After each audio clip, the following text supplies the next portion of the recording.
Eu não tenho nenhuma simpatia por Jair Bolsonaro, pelo contrário. Às vezes tem alguns desavisados aí que só acompanharam esse meu segundo mandato, em que eu faço oposição ao PT, porque Lula é o presidente da República. Então eu quero deixar muito claro, não sou bolsonarista e nunca serei. Dito isso, eu preciso falar sobre os recentes abusos do Supremo Tribunal Federal, especialmente do ministro Alexandre de Moraes. Você, primeiro, colocar tornozeleira no Bolsonaro, quando você já está em fases de alegações finais na Procuradoria-Geral da República e ele já poderia ser preso por uma condenação transitada em julgado, é absolutamente desnecessário, absurdo, ilegal, inconstitucional. Não havia nenhuma chance do Bolsonaro fugir do país ou mesmo se abrigar numa embaixada, porque ele já está sendo vigiado. E se não pela polícia, até pela própria imprensa que acampa em frente à sua casa, porque ele é ex-presidente da República ativo no debate público. E ele já está sem passaporte, ou seja, não há risco de fuga, não há risco de atrapalhar as investigações, que seria outra hipótese aí para uma medida cautelar, eventualmente até para uma prisão preventiva, porque a investigação já acabou, já está na fase de alegação final. Nós já estamos na última etapa do processo penal, as alegações finais por memoriais, em que o Ministério Público, o delator e os réus apresentam a sua última manifestação antes do Supremo Tribunal Federal tomar a sua decisão. Então não havia nenhuma necessidade desse show, desse espetáculo, desse circo em se colocar a tornozeleira no Bolsonaro. Outro ponto, você ameaçar prendê-lo porque ele concede uma entrevista dizendo que se alguém colocar essa entrevista na rede social ele pode ser preso, é outro absurdo. Como eu posso ser responsabilizado por um ato de terceiro? Como eu posso ser preso, ter a pena máxima do regime jurídico brasileiro, por uma ação de outra pessoa sobre a qual eu não tenho nenhuma responsabilidade? Ou seja, eu concedo uma entrevista, tudo bem, eu tô proibido de usar minhas redes sociais. Tá lá,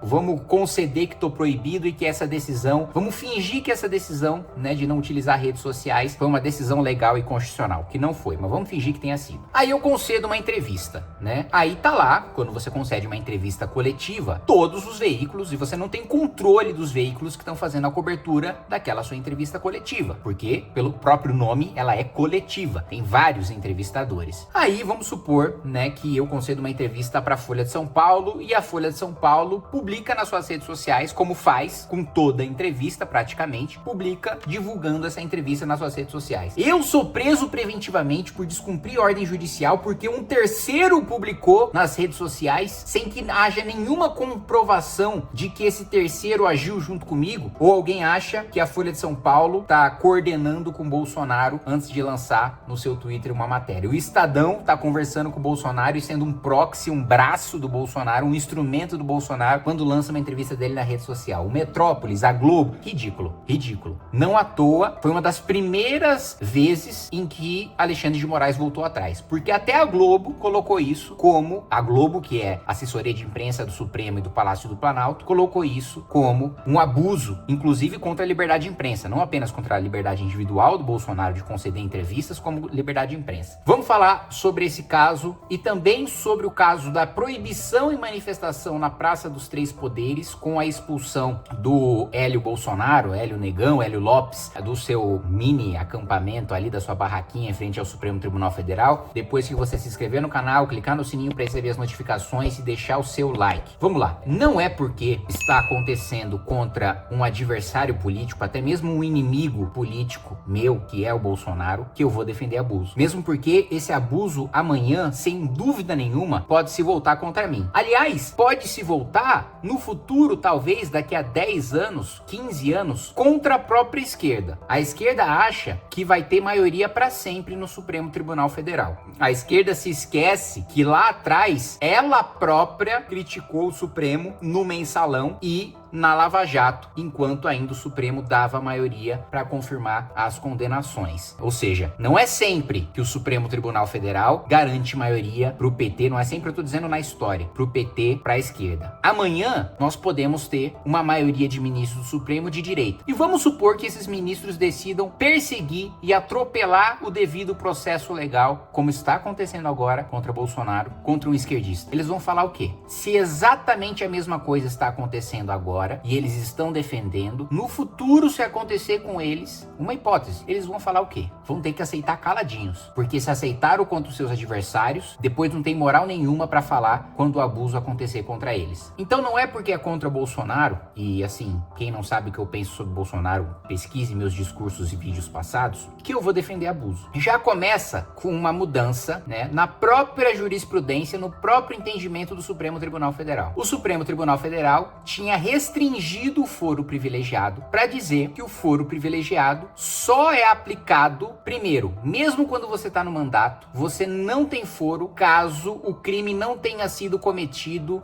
no exercício das suas funções, no exercício da função de deputado, no exercício da função de presidente da República. Aí eles restringiram mais ainda, dizendo que mesmo que você cometa o crime no exercício da sua função, a partir do dia em que você perde o mandato, você perde o foro e, portanto, é julgado na primeira instância. Muito bem. Segundo o entendimento do próprio Supremo Tribunal Federal, Jair Bolsonaro deveria estar sendo julgado na primeira instância. Aí eles mudam o entendimento para um entendimento anterior que eles aplicaram no mensalão para dizer, olha, como é um crime de grande gravidade, envolve um ex-presidente da República, ele vai ser julgado no Supremo Tribunal Federal. Pois bem, mesmo assim, mesmo se a gente ignorar essa incoerência do Supremo com a própria jurisprudência ou em mudar a jurisprudência só para ir atrás do Bolsonaro, ainda assim o entendimento está sendo diferente daqueles que eles adotaram no mensalão. Porque se a justificativa é de que o crime é importante demais e as figuras envolvidas são importantes demais para serem julgadas na primeira instância, então o caso tem que ser julgado pelo plenário e não por uma turma, pelo Supremo Tribunal Federal inteiro. Por que excluir parcela de ministros do Supremo de um julgamento que está acontecendo no Supremo porque é relevante? Se é relevante, que seja como no mensalão e todos os ministros participem, seja julgado pelo plenário. Então, os abusos já começam por aí, na própria origem do processo. E aí você vai analisar o processo, os acusados, incluindo Bolsonaro, não têm acesso a todos os autos, não têm acesso a todo o inquérito, não têm acesso a todas as provas produzidas contra ele. Isso, meu amigo,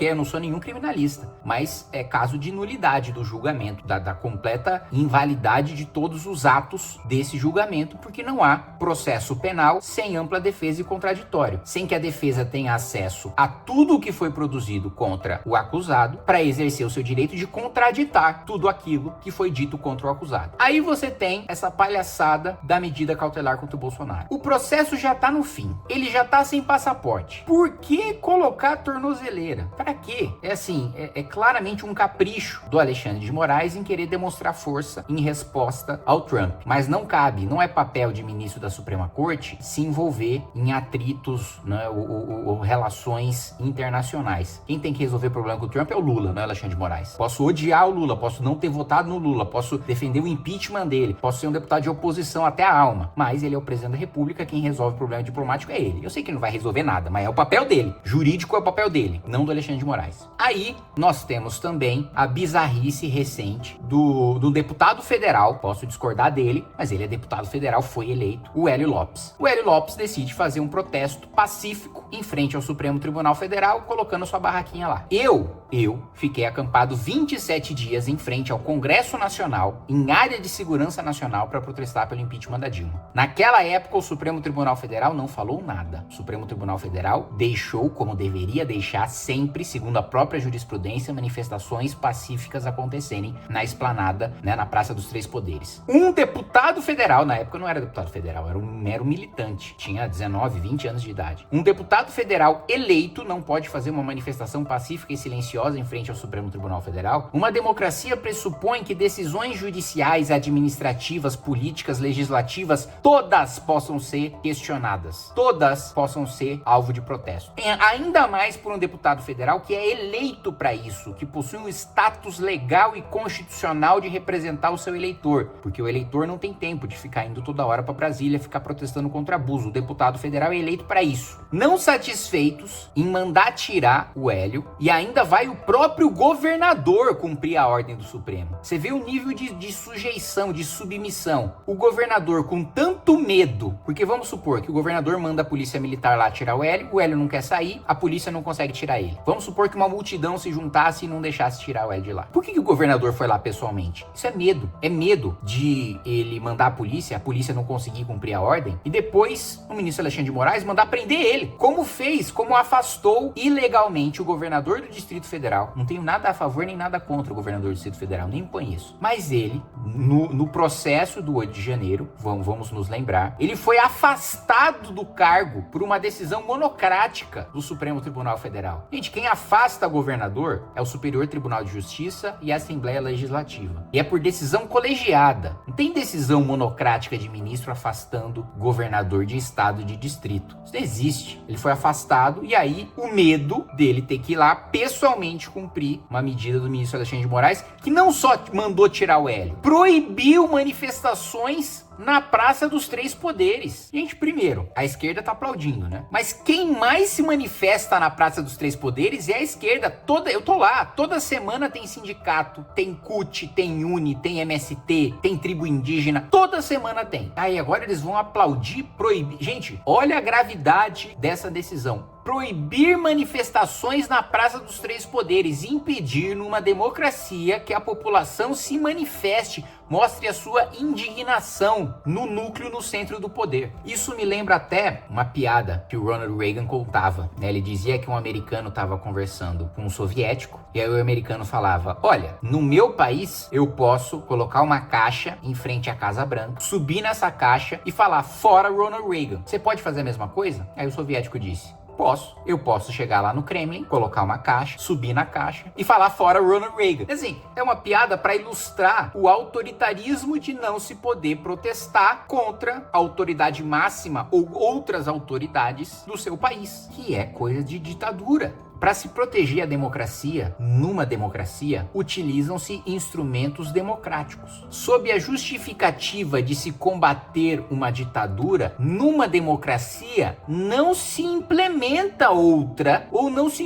utiliza de instrumentos autoritários para combater o autoritarismo. Senão, você está dando um remédio com a justificativa de curar aquele paciente, mas na verdade você está matando aquele paciente. É o seguinte: ó, tô com uma dor na perna, doutor. Aí o doutor vai lá e corta a sua perna fora. É isso que tá acontecendo. Aí você pode me perguntar: mas e aí você, Kim, você é deputado federal, o que você vai fazer em relação a isso? Gente, tudo que eu posso fazer em relação a isso, eu já fiz e eu faço. O primeiro movimento a ingressar com pedido de impeachment de um ministro do Supremo Tribunal Federal desde a redemocratização chama-se Movimento Brasil Livre. Eu assinei essa peça. Tá lá meu nome. Assim, existem pedidos de impeachment protocolados pela MBL, quase que se encontra a Suprema Corte inteira. Agora, quando foi pautado na CCJ fim de decisão monocrática, eu votei. Quando foi pautado ser crime de responsabilidade, usurpar a competência do legislativo, eu votei. E esse é o meu papel. Inclusive, eu proponho há muito tempo a solução para isso, que é tirar o Supremo do Judiciário, que é ser uma corte autônoma, que não julga pessoas, julga apenas leis. Tem que separar essa concentração de poder de você julgar os políticos que te fiscalizam ao mesmo tempo em que você julga leis. Isso nunca vai dar certo em nenhum lugar do mundo. Só aqui nós temos essa concentração de poder. Esse é o cerne do problema. Isso é como nós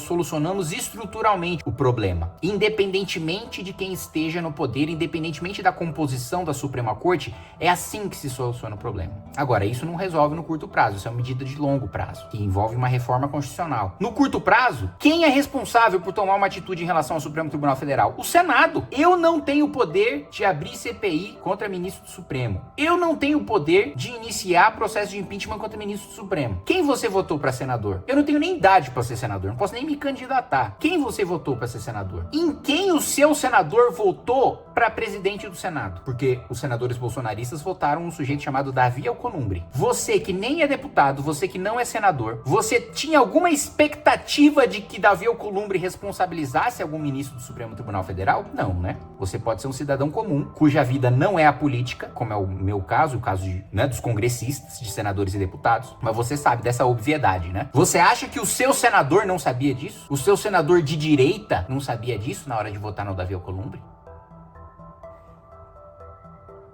Eu não posso fazer. Resta a esperança de no ano que vem a gente renovar 2/3 do Senado, porque nós vamos eleger 2 senadores, e que tenham coragem de colocar um freio nisso. Até lá, meus amigos, sinto muito, não sou presidente da Câmara, não sou senador, muito menos presidente do Senado. Todas as vezes que nós tivemos votação para limitar poder de ministro supremo, veja, o Centrão, que foi base do Bolsonaro e hoje é base do Lula, votou para prender o Daniel Silveira. O Daniel Silveira já defendeu que se saíssem na porrada contra mim. Daniel Silveira já me chamou de tudo quanto é coisa, mas a prisão dele foi um abuso. Mesmo sendo um inimigo que defendia que as pessoas caíssem na porrada comigo, eu não votei a prisão do Daniel Silveira. Eu fui contra porque era um abuso. E não se defende abuso contra ninguém. Por quê? É muito fácil você defender um aliado quando ele está sendo vítima de perseguição. Difícil é você sair em defesa de um inimigo, de um adversário. Porque o seu próprio público, o seu próprio eleitorado tende a defender abuso contra os seus inimigos e contra os seus adversários. Mas se você não tem a coragem e o peito de denunciar um abuso quando ele está acontecendo contra o adversário, como é o caso do que está acontecendo agora com o Bolsonaro, que, repito, é meu adversário, não tenho outras expectativas em relação a mim, em relação à minha postura, ao meu discurso. Eu nunca escondi de ninguém o meu posicionamento em relação ao Bolsonaro. Agora, não é porque ele é um adversário que eu vou defender o abuso que está acontecendo contra ele. Tá bom? Um abraço e até mais.